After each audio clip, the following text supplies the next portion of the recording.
Hi, I am Jeffrey Wernick, and here we are again with another Fine Points, and of course, that means we're speaking with Bruce Fine. Hi, Bruce, how are you? I'm doing wonderful today. Thank you, Jeffrey. So, Bruce, what would you like to speak about today? Well, I think the nominees of President Trump and what we know from his statements or from his agents like Elon Musk and others know what we can expect with regard to an assault on our constitutional system and the dangers of having people totally unschooled in the law running around and thinking they can refuse to spend money that's appropriated, create agencies out of whole cloth, dismantle agencies out of whole cloth, and bring ruination to the rule of law. So that's the gist of it. I think we all know that Matt Gaetz withdrew his nomination yesterday because the evidence of his sex with underage girls was so overwhelming, the payments, and it was a little unbecoming to have someone who had engaged in such criminal acts as Attorney General.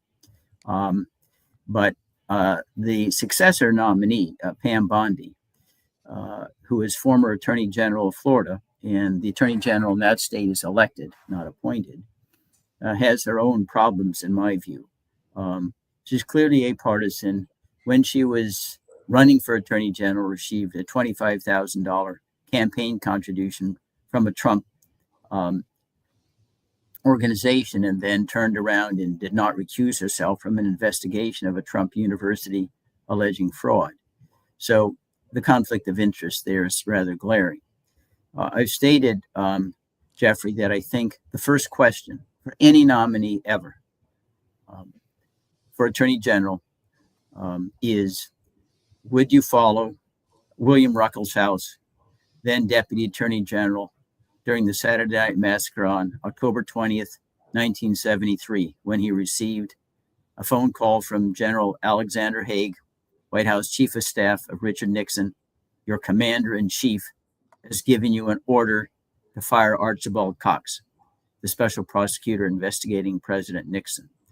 It was an illegal order, as a federal judge held in Nader versus Bork, and Mr. Ruckelshaus said, no, I'm not following the illegal order. We cannot afford an attorney general who will follow an illegal order and instead shout Sieg Heil. We know where that leads. And so, given what authority do you think the president has once we don't even know whether these these cabinet members yet still will be voted on by the Senate, or there will be recess appointments, and the Senate will decide to waive its obligations and responsibilities to advise and consent. We don't know whether they'll do that or not yet. But if they do go through the advice and consent and they are nominated, what's your interpretation of, there's the statutes about with respect to an additional construction of really what authority the president has with respect to, the unitary executive and the executive branch and the president's control over the executive branch? Well, I do believe that a president has a right to remove his appointees for cause or not, if the objective and purpose isn't to obstruct justice, which obviously what it was about with regard to Archibald Cox. The president gave the order after Mr. Cox had obtained grand jury subpoenas for White House tapes that would ultimately implicate President Nixon and himself in obstruction of justice and perjury in Watergate. I do not believe any government action whose purpose is to circumvent the Constitution or to commit a crime can be legal. And that means also reciprocally, Jeffrey, that you as a government employee have not a duty to disobey a clearly illegal order. You can't do it. I mean, that was a very, very deeply enshrined principle in the Nuremberg trials, where virtually all of the Nazi defendants said, well, there's only one person who ran the government. His name is Adolf Hitler. And if we defied the order, we'd probably be in the gas chambers. Said, well, there's certain orders beyond the pale you can't obey, even if it means taking a risk to yourself. Now, fortunately, we're not at that level, although given enough time, we could be. Let me ask you a question about how this would work in process. This is I'm thinking as you're talking, and so basically there could be a couple of scenarios. A president gives an illegal order or an unconstitutional order to the Attorney General, the head of the Department of Justice. We've already heard that the Supreme Court has said that anything the president does as an official act has immunity from any sort of criminal liability, but that doesn't mean he has immunity or she has immunity from the impeachment process. But who knows how who knows how the court would even judge on the impeachment process? And maybe they'll decide the president also has immunity against being impeached. We'll never know for doing an official act. With the Supreme Court, I have no confidence that they will not. Well, they will decide that you can't even impeach a president if what they're doing is an official act. So they can't be. So they have complete immunity not only from criminal liability but from impeachment. So, but going back. So you have so the Attorney General says, gee, President Trump, that's unconstitutional. I'm not doing it. And Trump says, I order you to do it. And the person says, no. You do not dispute that the president has the authority to fire the Attorney General for whatever reason. No, I don't think the president can fire the Attorney General for the purpose of obstructing justice. And in fact, you may recall, and this may be a glimmer of hope, in Trump's first what term. What would happen? The president says you're fired. Can then the Attorney General contest the firing with who would the Attorney General contest the firing? The president says, I'm firing, and he calls the Secret Service and says, throw this guy out of his office. I fired him. He can't assert that he can stay.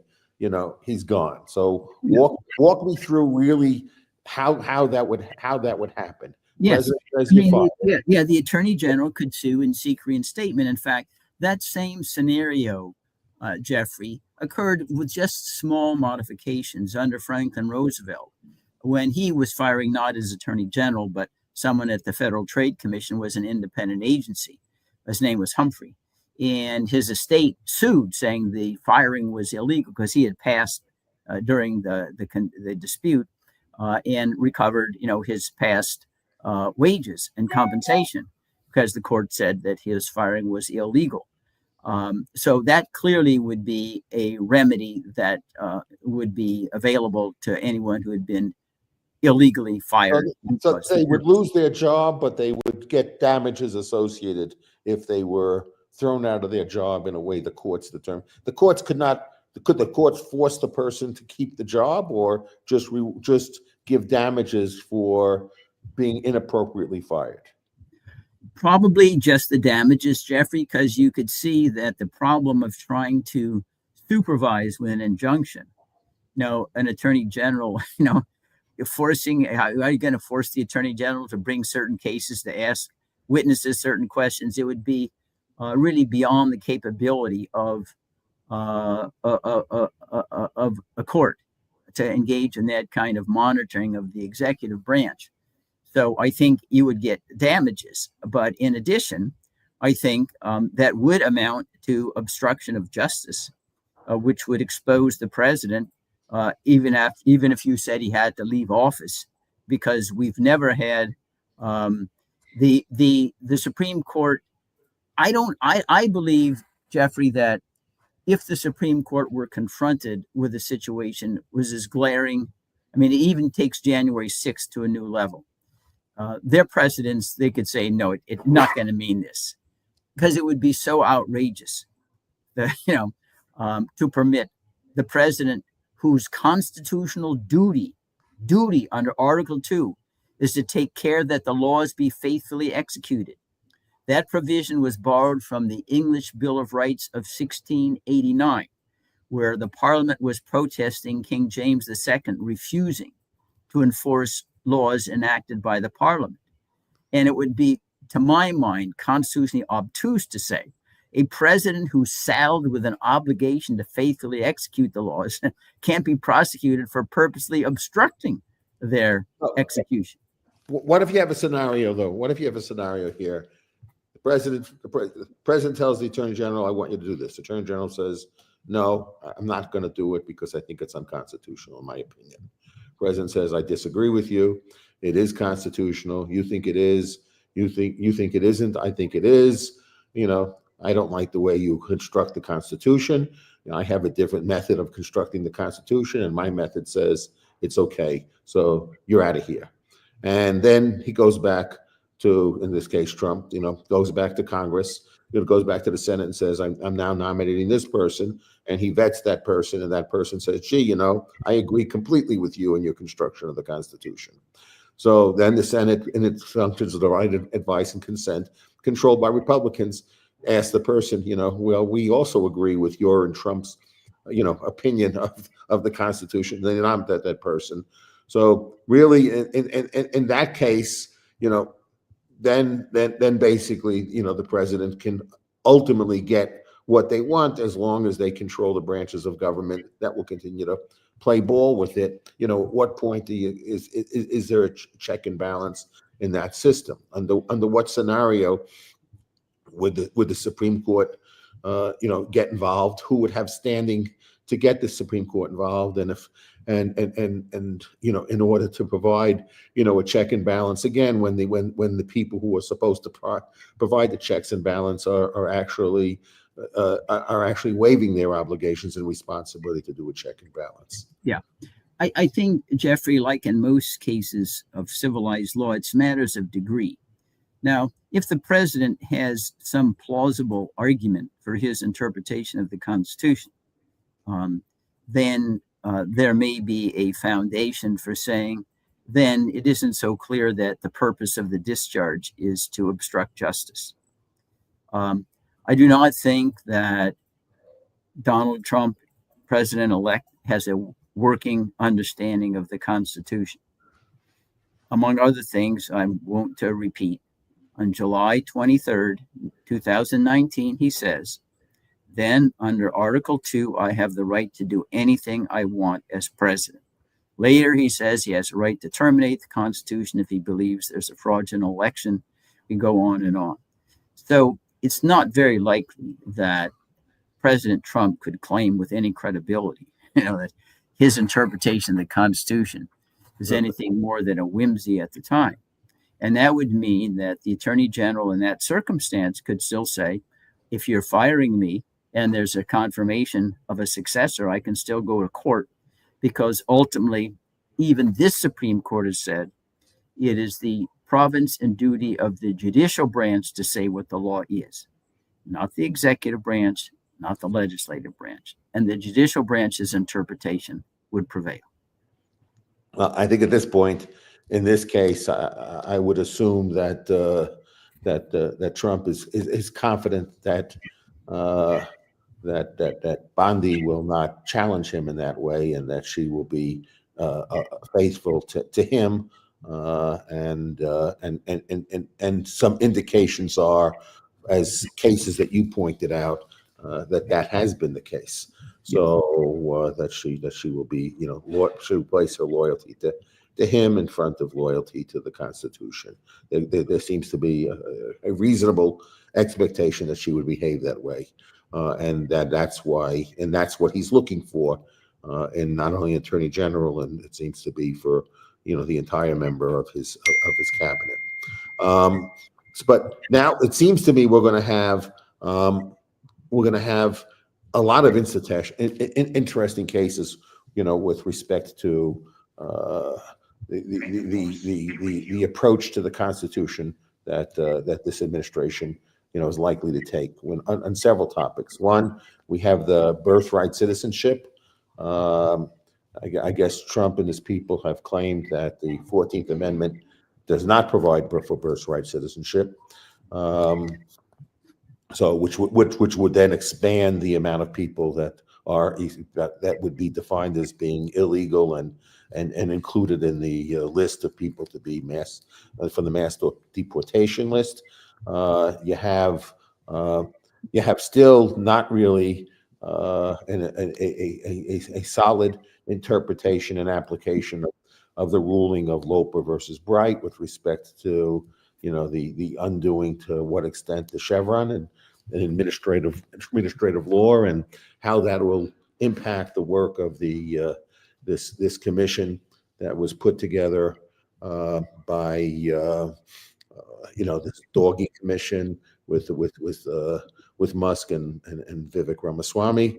You have also, one of the things they've pointed out is the impoundment of funds, and they think the president has a right to impound funds, and they think that the law that didn't allow Nixon's to impound fund was unconstitutional, and so they think the president has the right to impound funds. So we're seeing a very different role for the power of the executive and the ability for other branches to check executive power. Even with respect to the fact that if on who even makes a judgment about whether the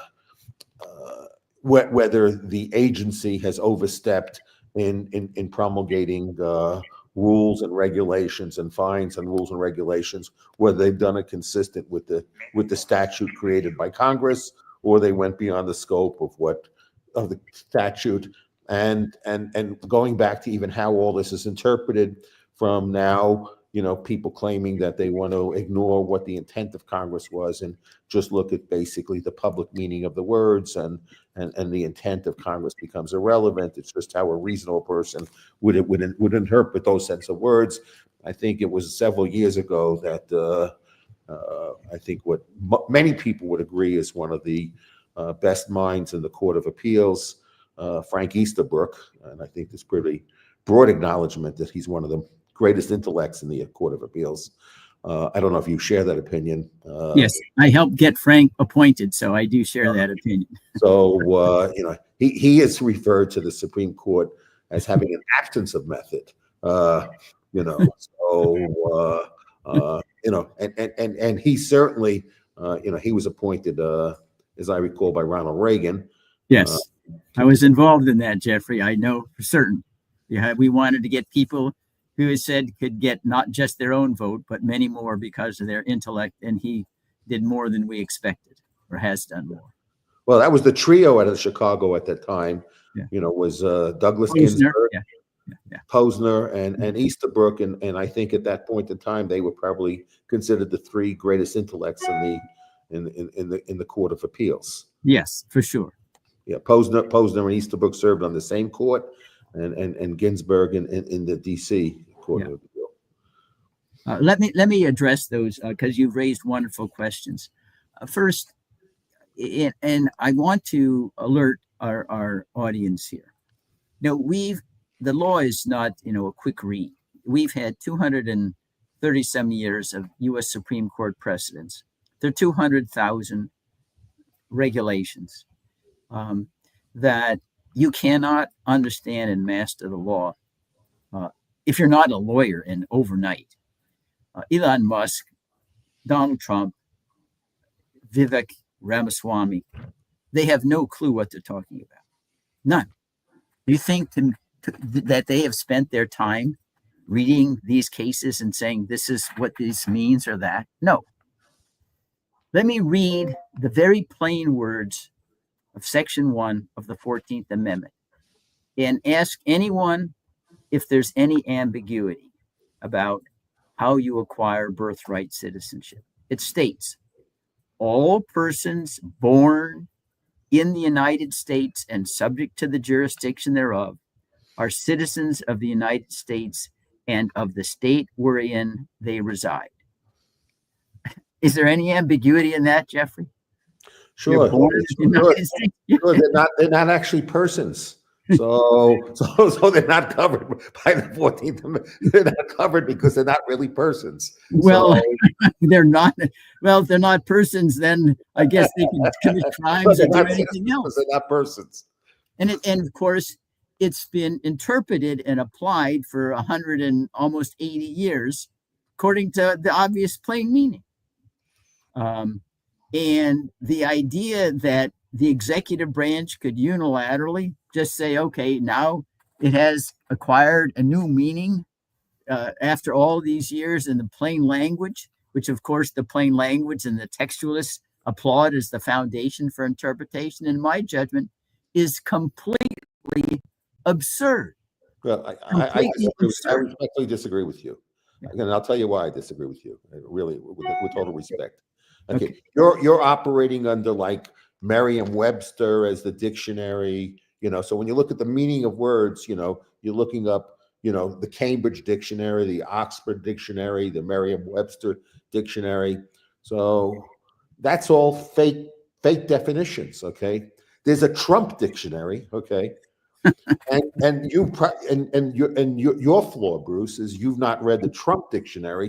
You're reading fake dictionaries, and because you're reading fake dictionaries, you're coming up with the fake definition of a fake definition, of words. So it's clear, and I consulted the Trump dictionary, that means that the only people who are considered persons are people who Trump deems a person. And if Trump deems them a person, then they become a citizenship. So I just beg to differ with you because you're reading fake dictionaries. Yeah. And I want to alert the audience too. At the time, the 14th Amendment was ratified in 1868, but there were aliens, and many of them were Chinese coolies. They came in, they were building the Transcontinental Railroad. That's just why they were so hated by the unions. So there definitely were persons in the United States, aliens, who were not here properly. And they were giving birth, and no one ever suggested their children were not U.S. citizens. So it wasn't like, well, the idea that undocumented persons would give birth is not novel. It's been around for a very, very long time. Anyway, that's just one of the issues. So there's no way in my judgment that any court would uphold this zany interpretation of the 14th Amendment. In fact, what if these people that were born actually are invaders? Okay. And so they need to be removed because they're part of the invading forces. Yeah. I mean, now we're getting into Alice in Wonderland territory. I think that's for another show. We talk about Lewis Carroll was have a wonderful time with this. But I wanted to point out, Jeffrey, in 1982, in the Reagan administration, there was a Supreme Court case, Plyler versus Doe, in which the court, and this was the Warren Burger Court, not Earl Warren Burger appointed by Nixon, who held that undocumented or illegal alien children had a constitutional right to a free public education at the elementary and secondary stage. They didn't say, well, and obviously that wouldn't exist if they were not persons, not human beings. So I think that the idea will continue to be pushed because I think it's politically popular, even though it's legally zany. And then Mr. Trump and his supporters will say, well, we tried the best we could, but the courts blocked us.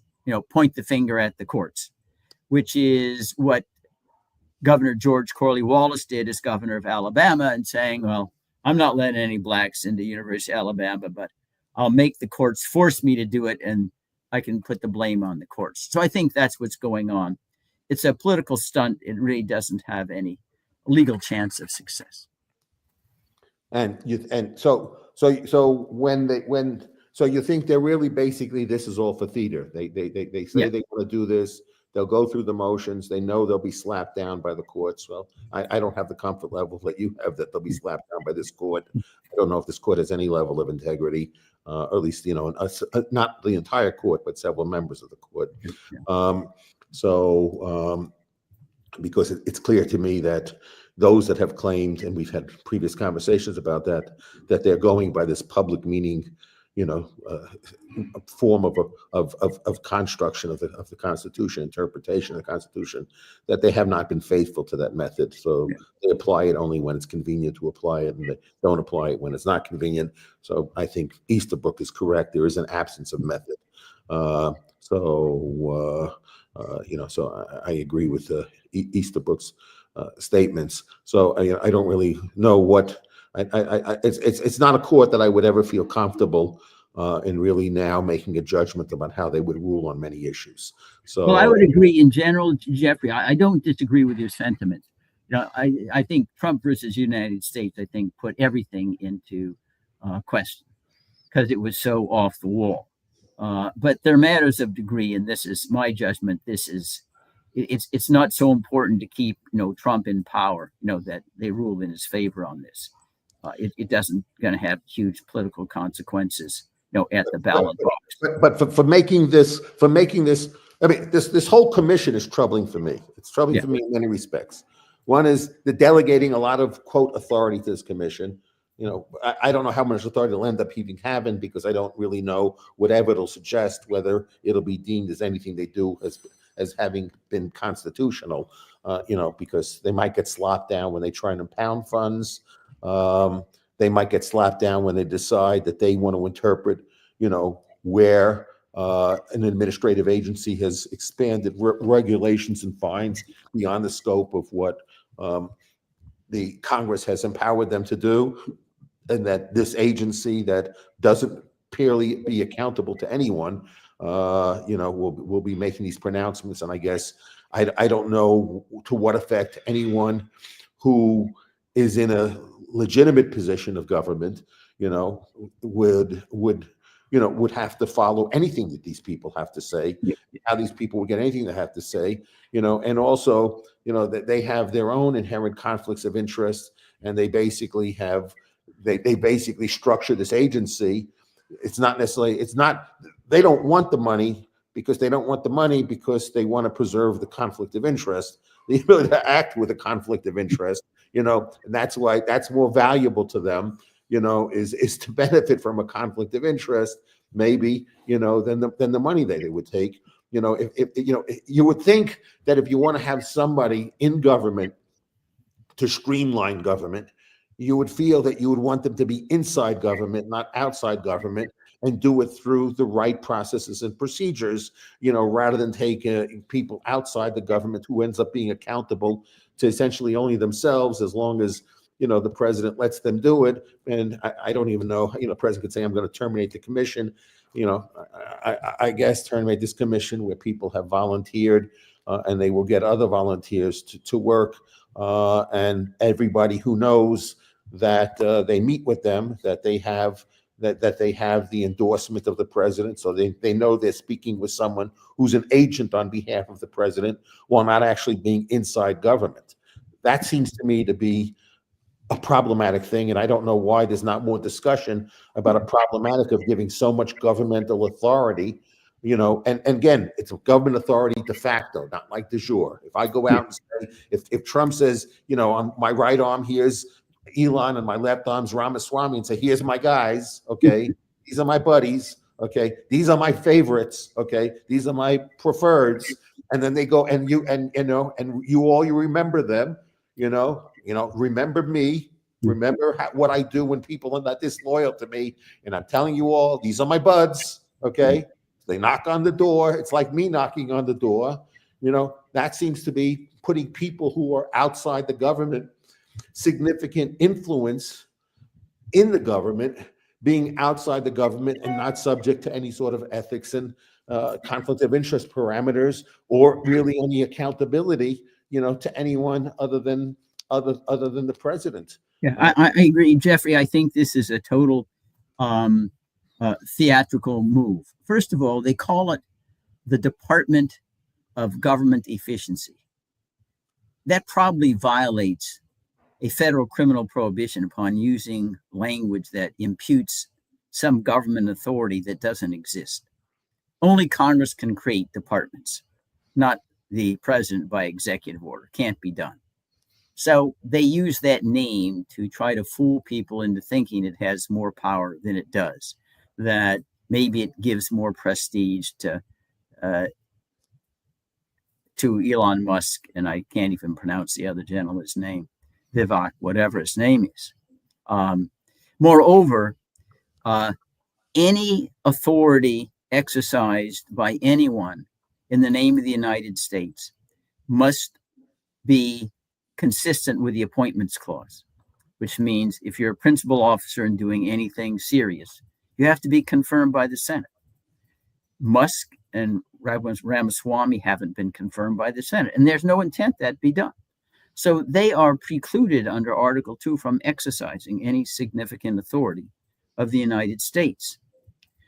Third, even their own arguments are facetious. But isn't the authority comes from, and this is my trouble.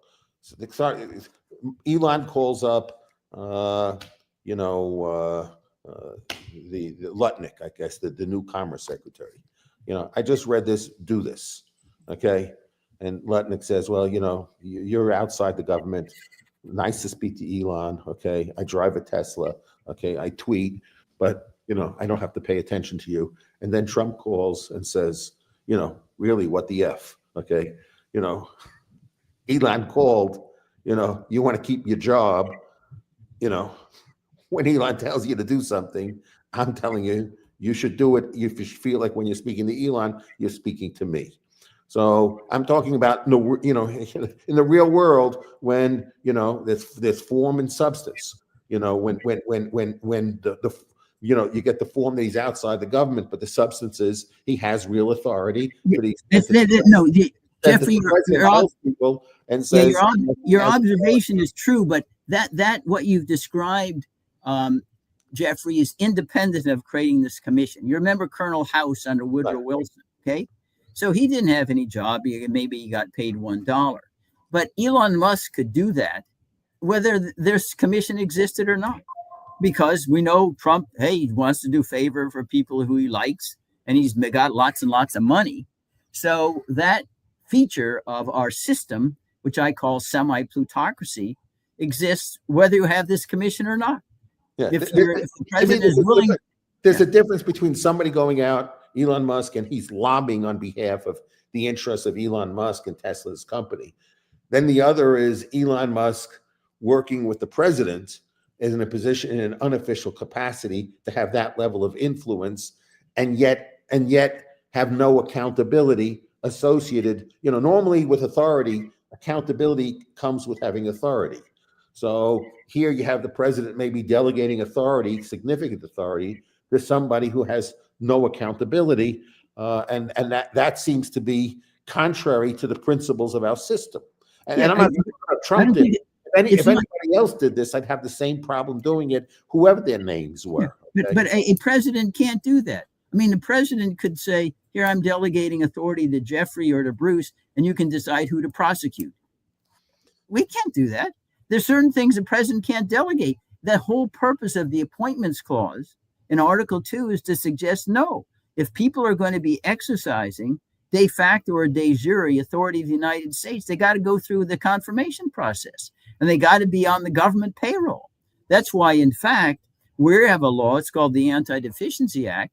Absent special congressional exception, it's illegal to offer your services free to the government because it circumvents the congressional appropriations power. The Congress wants to know, if we want to get rid of somebody, we just be able to white out his salary or his compensation. So the president can't do that. And why is there so little conversation about this? I mean, this is, I'm being very facetious because I understand the president can't do it. So I'm trying to point out how absurd all of this is. Even though most people don't think it's absurd, and to me that's absurd that people don't think it's absurd. But why do you think there's so little conversation on these topics that are not partisan topics? This is just we're just talking about rule of law. We're not talking about ideology with respect to policy. We're not talking about whether this is good policy or bad policy. We're just talking about whether it's constitutional or unconstitutional, whether it's conditioned whether it's consistent with our foundational principles, whatever way you might interpret the Constitution, whether it's intent or it's this live document or it's public meaning or whatever, construct you can do. I don't know under what construct, that people would think that this is a legitimate way for government, to act in a system that's basically defined as a system of checks and balances, and in a limited government. And this seems to violate all those principles, and it seems that nobody really cares about that. Yeah, well, I call it, Jeffrey, an epidemic of constitutional illiteracy. We don't teach it anymore. Even these things aren't even, and I'm not unique. Going to a Harvard Law School is not even taught there. You look at the case law and you do this or that. But the higher principles of separation of powers, you don't read the Federalist Papers. And so we don't have a culture that even understands this anymore. And I think it really has been very, very pronounced descent or decay in our system on that score since Watergate, because I lived through Watergate every single day. And the Watergate hearings were kind of a civics lesson in the Constitution, the Fourth Amendment. No, the president can't order a burglary of Daniel Ellsberg psychiatrist to get papers to, and violate the Fourth Amendment. President does it, it doesn't make it legal. And at that time, everybody did understand. President can't just do what he wants. I remember at one famous phase at Watergate, it was a Court of Appeals decision saying President Nixon had to hand over tapes to the federal grand jury in D.C.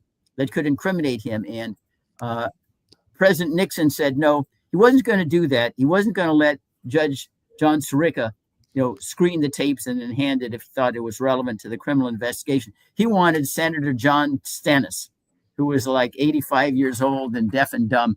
He wanted John Stennis, says he's going to be one who will listen to the tapes and decide whether they're relevant. And when that was nixed, then he said, I'm not going to obey the order. Telegrams came in, not emails, telegrams. You can't do that. Just a huge public outcry. And Nixon backed down the next Monday. That wouldn't happen in my judgment today. It's just not taught anymore, and not taught anywhere in the schools, and even in the law schools. Certainly the members of Congress you have there, from the right or the left, they don't even know there are three branches of federal government. It's truly shocking. And so that's why we've basically dumbed ourselves down so much that we're clueless about what the Constitution is and not read. And, well, whatever you want to say it is. We're back to the Humpty Dumpty interpretation of a word. A word means whatever I want it to mean, which is, to my mind, frightening. It's truly frightening. I recall in 2022, I was at the Capitol Hill Club at a luncheon for new members of Congress. They stood up and they said, well, one of the most important powers you have is access to information, because if the government can conceal information from you, you'll really have very difficult time holding them accountable. Said, are you going to exercise, inherent congressional contempt power if an executive official doesn't comply with your subpoena or demand for information? And their eyes glaze over. They didn't even know what inherent contempt power was. That's your most important power, other than the power to declare war. But it's so widespread, Jeffrey, there's no ostracism for knowing nothing at all about the Constitution of the United States. And that's why there really is very difficult getting any conversation up. No one cares about it. Constitution means whatever I want it to mean. That's why it's so absurd. When Elon Musk and Rick Ramaswamy and some of the 2025 or Trump says, oh, well, it's unconstitutional to deny the president the right to impound funds. That is an utterly outlandish statement. First of all, I offer anybody the opportunity to read Article 2. Where does it say the president can just decide, I'm not going to spend funds appropriated by Congress? And indeed, James Madison, who's the father of the Constitution, said, listen, we don't need to worry about an imperial president, because as long as the power of the purse stays with the Congress, they can remedy any kind of abuse possible, because they can just either force the spending of funds or withhold spending of funds. That is the clincher that the legislature has over the president. And of course, if the president can just decide, I'm not going to spend any money, whether they appropriate it or not, that authority diminishes. And in fact, you have a unanimous Supreme Court decision in 1975. It's called Train versus EPA, if anybody wants to look, where the Supreme Court said no. President Nixon wanted to impound federal water quality funds. The Supreme Court said, no, you can't do that. So why people take, and then we have also the Impoundment Control Act that more specifically sets forth the procedures. If a president doesn't want to spend funds, you got to go back and ask Congress for permission, not to spend them, which keeps the legislature in the loop. But notwithstanding the clarity, you get these loony statements. Oh, well, we just decide we don't need to, we won't spend the funds. And I just, I'm aghast, to be candid. Again, those were fake justices interpreting using a fake dictionary to come up with a fake ruling. So we're getting a redefinition of the Constitution according to, a real authority and now finally a legitimate dictionary. So in which let me raise another one, Jeffrey. I want to ask a question. Oh, go ahead then. Yeah, then Jacob. We have Rick Ramaswamy and Musk have said, well, they're going to eliminate. They think they can downsize the federal government by 88%. They're just going to fire them all.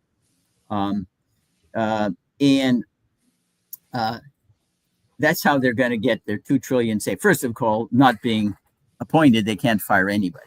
But anyway. Well, that's the executive branch, but the executive branch doesn't spend $2 trillion. So first, their math doesn't. I thought I read that Musk was actually going to reduce our interest expense on the debt. I wonder what his plan is for reducing the interest expense on the debt. Yeah, but, just not pay. Shortchange the creditors, I suppose. But anyway, the Supreme Court has held over the years, conservative and liberal benches, that you cannot hire or fire or contract non-policy making entities based upon their political affiliation. That is, said you have a right of association. If you're not in a policy, you're not in the White House. Government can't say, okay, you voted for my opponent, I'm firing you. You have a right to associate and not have the government burden that association with saying you can't have a job or fire you. This first case is Elrod and Burns for anybody who wants to read it. So basically, Musk and Rick Ramaswamy say that 88% of the federal workforce are policymakers, right? I said, where did you come up with it? That's your yeah, that's what I say, Jeffrey, going back. That's in their definition, okay? We got 88% are policymakers. The White House got 2 million people and we can fire them all. I mean, this is, and they make these statements and the press doesn't ridicule it and say this is absurd. And so that's what it's so frustrating to get a serious adult conversation on the merits. I'm not, obviously the government in my judgment is too big. There are ways to get rid of the waste in a constitutional way. But this is complete lunacy. This is what we see statements coming out of these individuals. And the press doesn't hold them accountable. I think the issue is, we've had so many commissions on waste, fraud, and abuse, for how many years, I don't know why they think the outcome of this will be any different than the other else. The issue is not the waste, fraud, and abuse. The issue is that people seem to want a much expanded role of government, even though they don't want to pay for it. They want it, and we're not. And people are not telling the truth about the fact is that if we want to cut government, we have to cut some of the things that people want.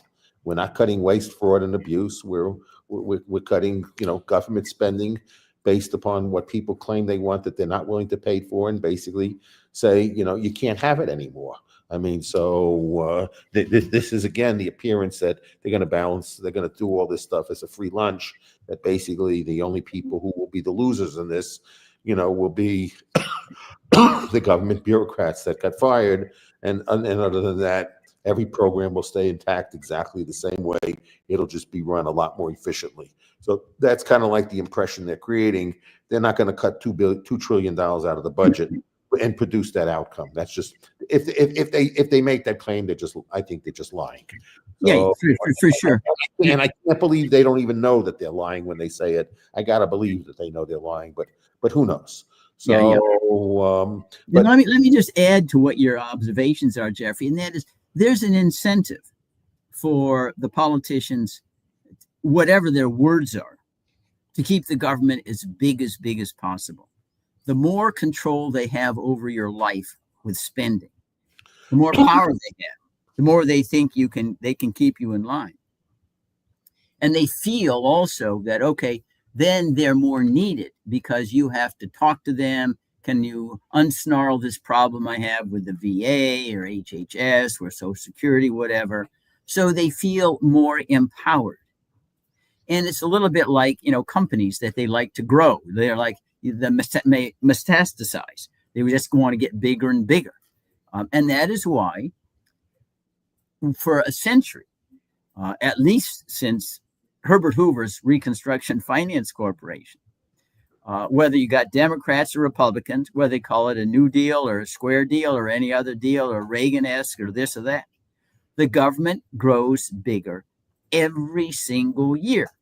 It is true. My friend Grover Norquist says, well, I have more signatories on no new taxes. But I said, Grover, if you don't have a limit on spending, they're just going to spend by borrowing money, which is why we have a $36 trillion national debt. Your government is not going to get smaller. And as the number of signatories saying no new taxes increases, the government debt increases higher and higher, and the government continues to grow. So there is no institutional incentive to diminish and downsize government unless the people vote against this phenomenon. correct. And they don't. Correct. So I mean, I remember, Jeffrey, I apologize again, during COVID, you saw even Grover's firm, they took COVID money. Everybody was all the conservatives who were just denouncing all these so-called welfare mothers and handouts, whatever. When it came to COVID money, they were first in line.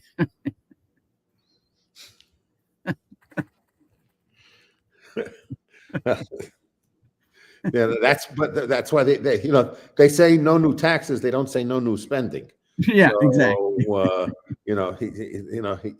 He ought to change his platform to no new spending rather than no new taxes, because spending is the problem, not taxes. Yeah. So ultimately, whatever's spent ultimately will be taxed in one form or another to pay for it. It just depends upon the incidence, who pays the price. Yeah. But ultimately you have to pay the piper.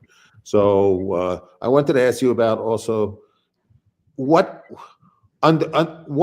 can challenge a president if they declare? I mean, President Trump has talked about declaring in order to justify the military's participation in the plan for the mass deportations.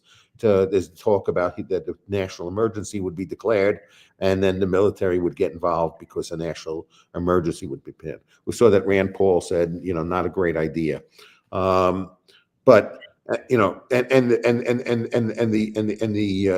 the reason, the justification for it would be that this is an invasion. We've already had Texas courts keep insisting it's not an invasion, but you have other people who claim it is an invasion.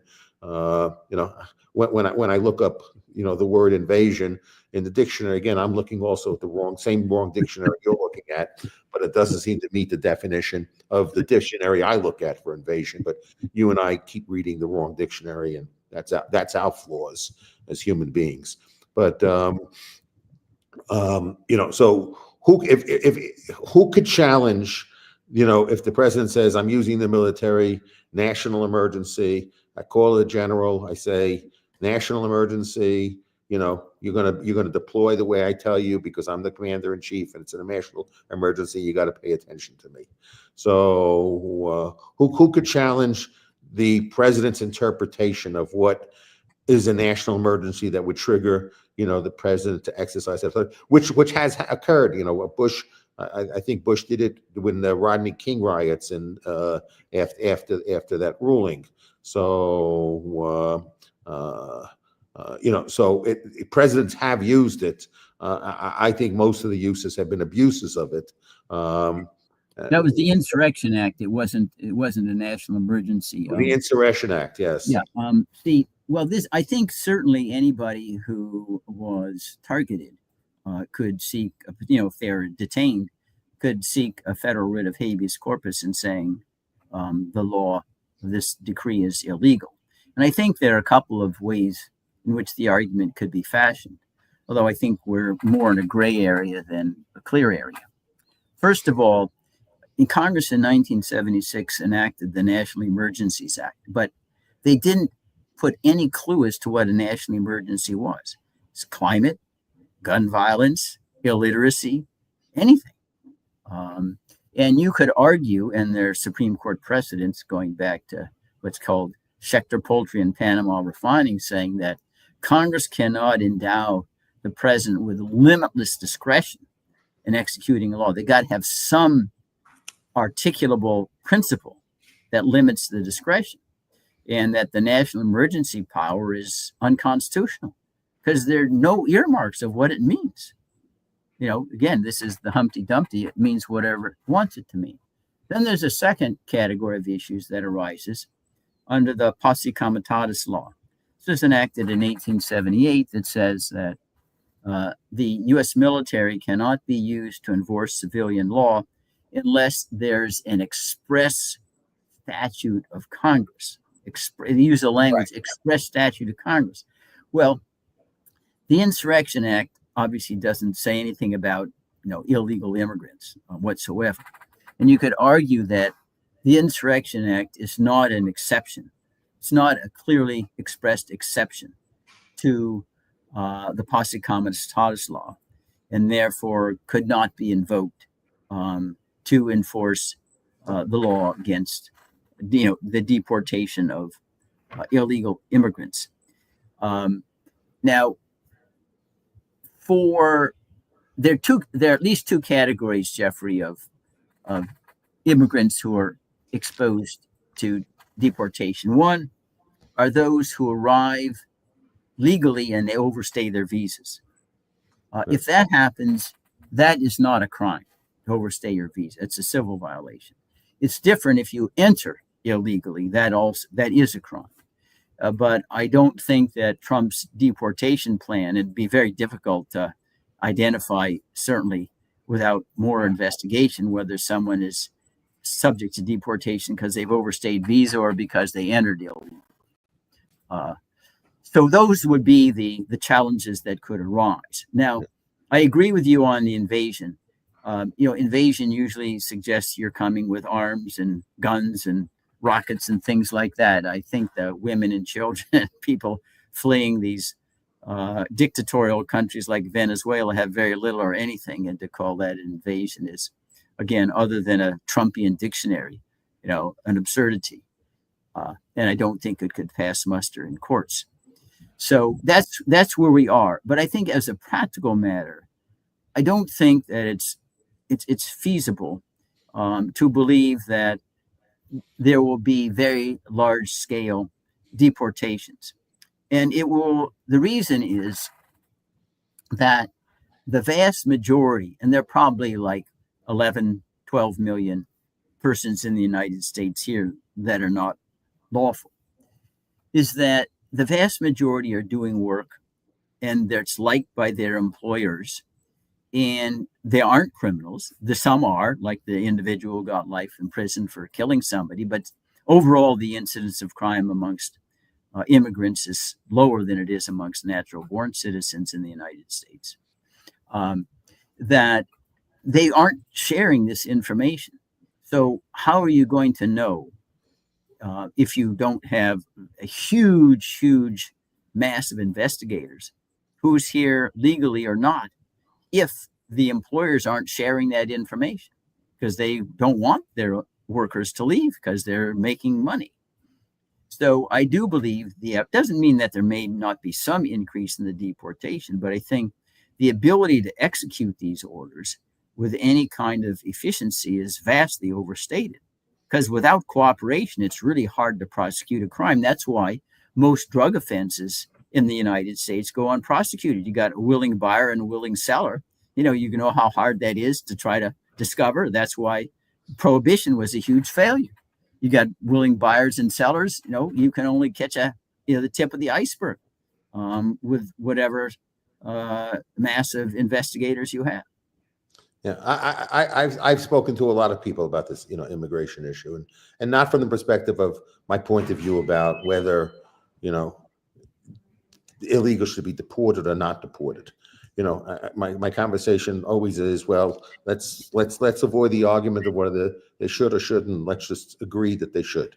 But you basically say they should be deported because they didn't come into the country following the rules of how they should come into the country, and because they didn't follow the rules, there's a process. It's a rule of law process, and they did not behave consistent with a rule of law process to get into the country.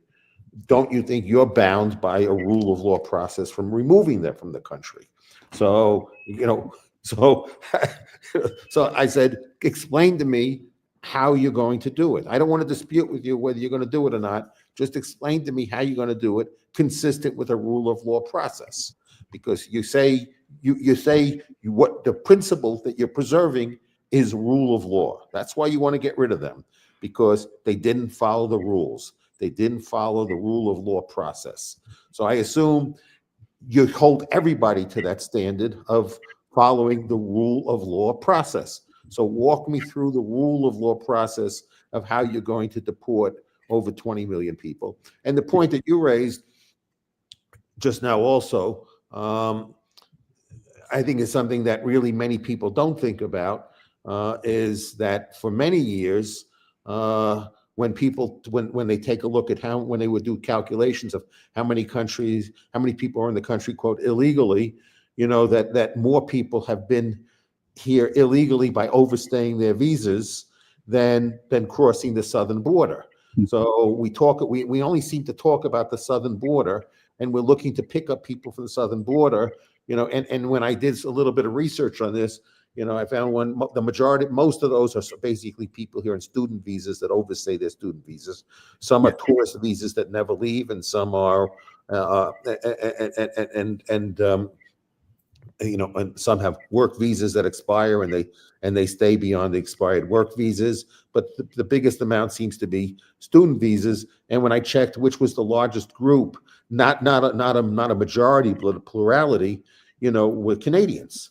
So I wonder how many Canadians we're going to be rounding up. So I've asked people. I said, if the point is we have rules under which people should stay in the country, and people have not followed the rules, I assume we're going to get rid of all the people, not just a segment of them, not a cohort of them.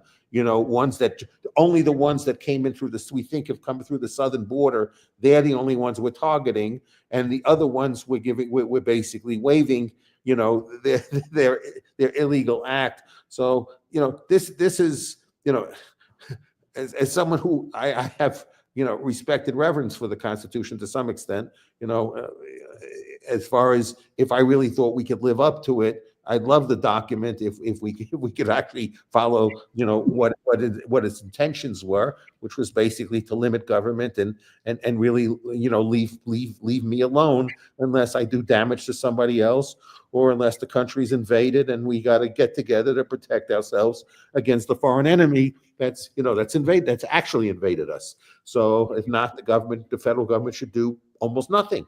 So that's not the case. So, Jeffrey, I got to come in. I apologize. There was just no conversations about any of these topics No. from a constitutional perspective. Yeah, I mean, your comment about the Constitution reminds me of an inquiry that's made of Mahatma Gandhi about Western civilization. It says it was a great idea if it were tried. It's like the Constitution is a great idea if we actually tried it, but it's there kind of like an ornament. The other thing that I wanted to mention, I think I may have stated this previously, Elon Musk himself had been improperly, he was admitted because he was supposed to be enrolled at Stanford University as a student, as an immigrant. He never enrolled. He lied. He started his own business. He calls it, his brother said he was clearly illegal. Elon Musk says he was in a gray area, meaning he was partially in compliance with the law and partially against. Now, I've never even heard of that status. It's like being, a little bit pregnant, He was in the gray area. Okay, well, Elon, you should get on the first trip. Go back to South Africa. You were here. You're supposed to be enrolled to Stanford. You never went. Set an example. Well, again, you're reading the wrong dictionary. Okay, the rules don't apply to him and certain other people. That's and wrong dictionary there, Bruce. Yeah. So we have a question here. What do you think about Elon Musk complaining about ID requirements for internet access in Australia when he himself called for ID to use Twitter X only a year ago?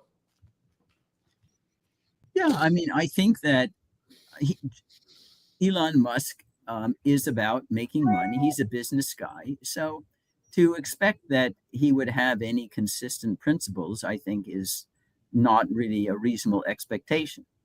I consider business people, and unfortunately most politicians, persons who have ideas like restricted railroad tickets, good for this day and train only. So they get rid of them if it thinks it would hurt the bottom line, and then re-embrace it if they think it would help. So to think that these people are squeamish about embracing contradictory principles is not to really understand what their mentality and frame of mind is. And my worry and concern, I think, that I share with you, Jeffrey, is that it's the internal demand that we be consistent. We have principles that restrains us, that makes us follow the better angels of our nature. We can't do that. We can't have, well, we internally resist having one rule for one day and another rule for another. No, if it's a good rule, it must be a rule for everyone. And that kind of internal restraint, I believe, has just evaporated from American culture. It isn't, certainly not among the people with any kind of power or influence. Yeah, I mean, ultimately, it's people now believe, and this is why I think the system has, people have little faith in the system. It's ultimately about who has the power to enforce the rules. It's not like, I don't know who believes that these rules are applied equally to everyone in society. I think that's the problem, is that there isn't respect for rule of law because there isn't the application of rule of law, because it doesn't work the same for every individual. And I think most people know that that's the case. And because they know that that's the case, the rule of law becomes debased, plus we also get a lot of laws that many people think are unjust. So, the purpose of the law, that's why they call it the Department of Justice. They don't call it the Department of Legality. They call it the Department of Justice, because what they're supposed to mete out is justice through the application of the law. But the goal is justice. So when you get outcomes in law that are inconsistent with what many people might think is a just outcome, then it causes further disrespect for the law, because the law itself is in conflict with justice, and people want justice. They don't want a legal system as far back, Jeffrey, there's a very famous U.S. Supreme Court case, Berger versus United States, where the court said exactly what you said. The government's duty is not to win or lose a case, but to see that justice is done. If justice is done, the government wins, even if the defendant prevails, because that's the higher goal. Right. And that's why I wrote a very scathing book review of Nancy Pelosi's latest writings, scribblings, whatever. She calls it the art of power. I said, what about justice? You're not there to do justice. The art of power, exactly what you're saying. That's what she thinks government is about.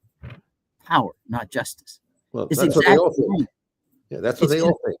Yeah, right. And James Madison, he writes, this is Federalist 51. He says the end of government, the end of civil society is justice. Assuming you're reading the same dictionary, you couldn't be clear what he understands the purpose of government is. And we flip that to say, no, the purpose of government is power, which is the opposite. That was what King George III thought the purpose of government was, and why we got rid of him. Yes. And I think, I frankly, I don't know why anyone takes anything Elon Musk seriously. So, I mean, you can take his money seriously, and that I can understand. You can take his power and influence seriously, but his words, I don't know why anyone would take anything he says seriously. I mean, someone who sits back and says, "Well, I'm a free speech absolutist, and free speech absolutism means freedom of speech, but not freedom of reach." So, those are internally inconsistent, words. So, that mean nothing. And maybe some people think they're profound because he said it, but anyone who says words like that, you just can't take what they say very seriously, because those words are not to be taken seriously. If you don't have freedom of reach, then you don't have freedom of speech. Yeah, you have to see. You can. If someone wants to say something that's unpopular, yeah. According to Elon Musk, freedom of speech is, I want to say something unpopular. I'm going to put somebody in, in the cone of silence or in a soundproof room, and they could say all they want, but I'm going to make sure nobody else can actually listen to what they have to say. Yeah. But the purpose of them saying is hopefully that somebody might listen to them. But if depriving people from listening to what you have to say is basically taking away your ability to say anything. So the only person he wants to limit everybody to, you can do Hamlet soliloquies, but you can soliloquize all you want, but no, you can't talk to anybody. Soliloquies, but not in the theater. Not in the theater. You can only do it at home. Okay, and even your family can't be there to watch your soliloquy. So you can only walk. You have to go into a soundproof room. You know, isolate yourself and then talk all you want. So, and that's his definition of a freedom of speech. And people take these words seriously. They're so nonsensical. Okay, people, that type of nonsense that comes out of somebody's mouth. Why do you take anything they say seriously at all? Again, take his money seriously. Take his influence seriously. Buy his car. But the things he says, no, I don't. So he says what's convenient for him to say at the moment. Is the impression that I have, from him. I don't see any underlying core principle, in philosophical principle, other than to do what's good for himself. Yeah. Now the other thing that he's, Elon Musk also, according to his vision, he spies a diminishing population. He thinks we're going into the species is doing self-suicide. Yeah, I think we got 8 billion or something, and it said really this, the population bomb or everything like that. And so that he feels his purpose in life is to take his ignorance and spread it as wide as possible by having his sperm in a bank and encouraging other women to use his sperm to generate other Elon Musk. I said, wow. And you're worried about the future of the species? No, he's already had, I don't know, half a dozen children out of wedlock, 3 wives and whatever. And this guy is going to be the model for our future. I mean, my gosh, we go back to the framers and George Washington and whatever and say, where have we gone? Down. Well, I think one of the things that I have, some concern over a second Trump administration, that I had less concern over the first, Trump administration, is in these issues that we talked about right now. The mass deportations, the, maybe rounding up people who have birthright citizenship and basically detaining them, and these are all official acts. So, he's got immunity from all these acts. Then the question is, will anybody hold him accountable for these unconstitutional acts, and clearly in defiance of the oath of office, which is to uphold the Constitution, which is also the oath of office that the Senate and the House take also. They all take the office of that their duty is to the Constitution itself. So so I don't know if the impact of the lives of these people, if they get round up, he doesn't feel the threat of impeachment, and that he's prepared to have these people pay the cost of rounding them up, maybe as deterring other people from coming across the border. So he might just say, round all these people up, maybe I'll lose in court, and we'll have to see, what damages these people might be entitled to in case I put people in cages that I was not supposed to put in the cage. But by putting them into cages and being this way, I've discouraged other people from thinking about crossing the border because they don't want to end up in the cage. So it might have a deterrent effect, and people might like the deterrent effect. Even though supposedly their stated goal is to follow the rules according to what the process stipulates those rules to be, but and having really the people not having the accountability who have suffered the consequences of the abuse of the law with somebody who basically is immune from the application of the law. Yeah, I think that one of the issues we don't know, Jeffrey, is whether or not we will find William Ruckelshaus's again. I remember a couple of weeks ago, I was at an event I spoke at, and there was someone who was he was a Navy SEAL. And I asked him, if the president told you to go, assassinate a political opponent, what would a Navy SEAL do? And he said, we wouldn't do it. No way. Now that's hypothetical. It's not real. But I think that we still don't know whether we have at least a semblance remaining of civic courage and a sense of decency that the large majority, not everyone, would say, I'm not doing it. I'll quit. And that would, I think, handcuff Trump. He doesn't have enough of his own people in large enough numbers to do more than a pinprick and the numbers that we're talking about, millions. We just don't know yet how subservient our civil servants would be. And again, when it comes to deportation and illegal aliens, especially the ones you point out who are overstayed, not the ones who are caught at the border, unless you have somebody who's going to cooperate and give you the information, it's very hard to identify who they are. Yeah. Because it's a so-called victimless offense. Neither the buyer nor the seller is complaining. And right now, I don't know whether Trump's followers are expert at identifying, undocumented aliens. Yeah. I personally, again, I'm an anarcho-capitalist. I don't want any government. I don't believe in borders. I don't believe in the nation state. I think they're all artificial constructs.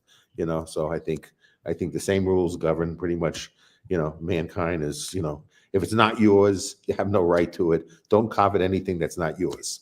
So respect people's property like you expect your property to be respected, and your personhood is part of your property. And, and that's basically every human being's inalienable rights, independent of where they're geographically located. And that's my view of the world. And government just interferes with that. So that's my view of the world. But to the extent that the laws exist and people, and there are many people, rightly or wrongly, feel that the amount of immigration has had an adverse effect on their lives. I'm not saying I agree with that or not. Let's just say, for the sake of argument, I don't want to dispute that fact with these people, and they're upset that the reason why is they think there's rules, and those rules haven't been followed. My concern is, to the extent, again, and I mentioned this a couple of times already, is the fact is that when we take a look at a challenge of removing people, holding people accountable for not following the rules, that we make sure we do that with the same respect for the rule of law process. Because if we're ourselves not willing to follow the rule of law process, we shouldn't expect anybody to have respect for it if we don't respect for it ourselves.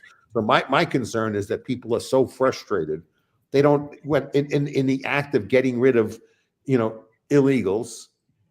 And I think they're mostly concerned about the illegals that cross the southern borders. I don't think they're concerned about the Canadians that overstayed their student visas. So I don't expect to see a lot of them, rounded up and sent back to Canada.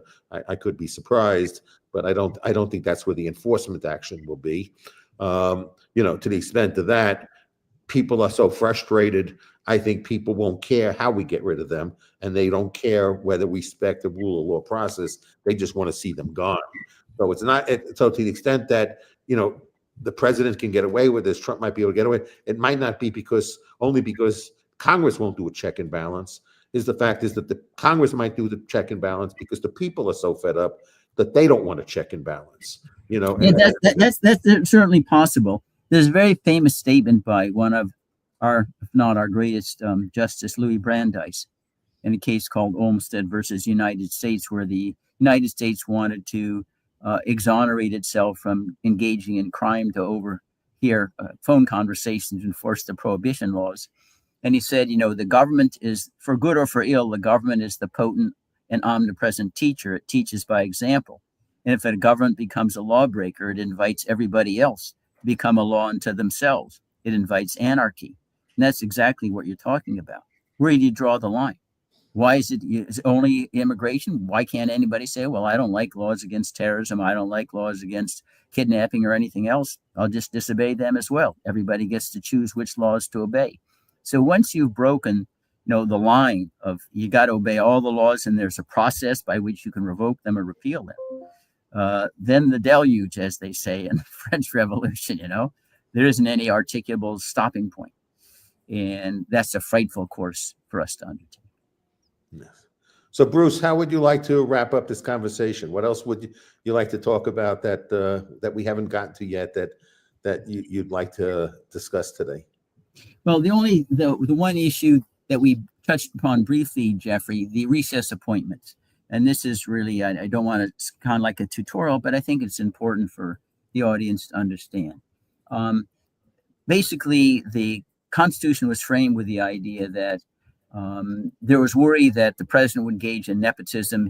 Appointees would be there, not based upon merit, but simply to favor the president because of family association, money, or otherwise. And so they require all principal officers to be confirmed by the Senate. Now, at that time, Congress, because of the agenda being relatively small and the country being wide and we not having fast transportation vehicles, they would recess oftentimes 6-8 months. And so they said, well, there's got to be a way in which if there are vacancies that occur during that period, the president has to be able to fill them so the government continue to operate. And that, unfortunately, in modern era has been forgotten. It says, oh, any vacancy at any time. If the president, if the Congress goes on a short recess, they want to campaign, then he can make hundreds of appointments, recess appointments, fill seats that escape Senate confirmation, flouting the whole purpose of Senate scrutiny. And the Supreme Court held in the case in 2014 called NLRB versus Noel Canning that you cannot make a recess appointment unless the recess is at least 10 days or more. Didn't know exactly, although the conservatives took my view, which is that, including Justice Scalia, that if the vacancy doesn't occur during the recess, you can't fill it. If the vacancy was available before the recess, you should have filled it then, right? Otherwise, you're just evading the Senate scrutiny. So there's talk right now, and I think it's serious among the Senate leadership and Trump, that the Senate will just decide, okay, these are dubious nominees. We don't want to soil our hands by confirming them. So we'll recess for more than 10 days for the whole purpose of circumventing the confirmation provision of the Constitution. And they said that'll be legal. I said that it is a fundamental principle of the Constitution that if the purpose of government action is to evade the Constitution, it's illegal. There has to be a bona fide, legitimate reason for the government to do anything. I think this scheme is flagrantly illegal. Don't we have now the construction that says intent is irrelevant? It's just what the text is. So what your intentions are. If your intentions are to game the text, then the only remedy is to change the text. Or you've successfully gamed it, and even if it's in violations of what the intentions are. That's why I think this is. That's why, again, going back to Easterbrook saying there's an absence of method. The irony of this, which we're filled with lots of irony in life, is that the same people are looking to stop the Biden administration, for whatever is left of the Biden administration, from having their judges passed. So they don't seem to want Biden to have the same recourse to these research appointments, so that he can appoint all the justices. So it's not a fundamental principle that they think is that every president should have the option to have. It's one that only applies to them under these circumstances, which is not much of a principle, which, again, this goes back to, it's the ends justify the means. So, and rule of law is a process-oriented system where it's all about the process. And if the process produces consistently bad outcomes, then you have to sit back and say, where's the flaw in the process? And I got to reform the process. But you should focus on the process. And again, the process consistently produces bad results, then you can't say, I want to just change the result. I should sit back and say, where's the flaw in the process that it keeps getting things badly. And we don't seem to be able to improve the process. We just try and make the ends justify the means.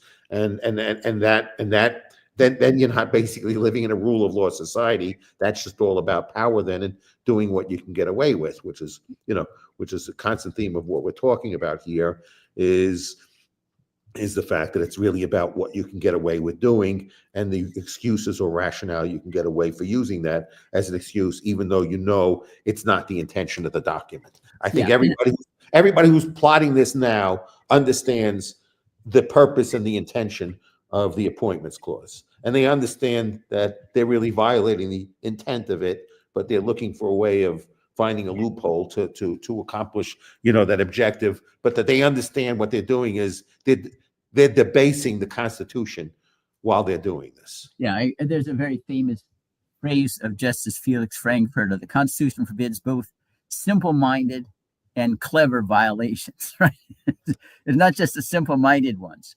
And with regard to process, one of the most famous, but I think unremembered portions of George Washington's farewell address was that although the Constitution may be flawed because we're not infallible, we have a process. If it's found deficient in any respects, we do the amendment process with hearings. Right. But we don't just ignore the stuff and pick up AK-47s, or at that time, I don't know what the weapon of choice was, and decide we'll just unilaterally on our own idiosyncratic ideas change it. And that it's so fundamental to who we are and what a constitution means, to focus on process. And that seems to be beyond, the intellectual depth of our current culture. It's all personalities of that process. Why? That's just a process is viewed as a technicality. It's like having a jury trial is a technicality, or having a trial at all, a technicality. We know he's guilty. Why do we have to go through the trial? It just slows things down. We got to pay jurors. I mean, this is a whole difference between civilization and barbarism. It's that pronounced. We don't do things without proper process because we're not infallible.